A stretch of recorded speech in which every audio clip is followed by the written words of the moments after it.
Wait a minute, income inequality doesn't make the economy worse. It doesn't make it worse.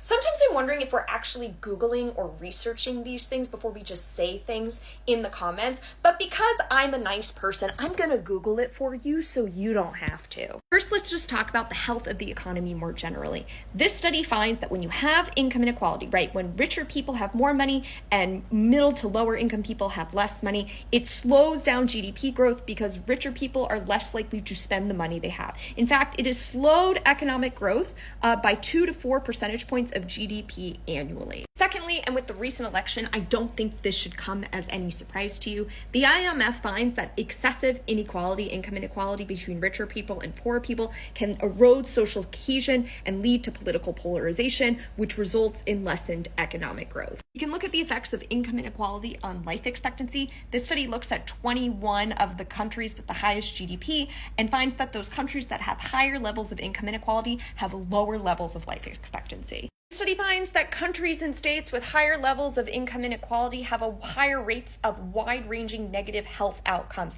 higher rates of unalivings, higher rates of self-unaliving, higher rates of obesity, higher rates of teenage births, higher rates of incarceration, higher rates of child conflict, higher rates of substance abuse. Income inequality has been associated with higher rates of household debt and student loan debt, particularly for middle and lower class families. This study finds that if income inequality had been not allowed to exacerbate over the last 40 years, a worker would have made on average over $40,000 more, when adjusting for inflation, of course. So to say that income inequality has not made the economy worse, have not made people's personal economic well-being and health well-being worse, is simply untrue. And I literally found all of this information in the span of 30 seconds.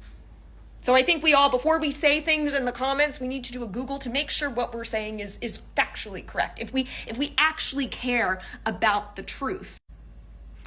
If you have any questions, let me know. Bye.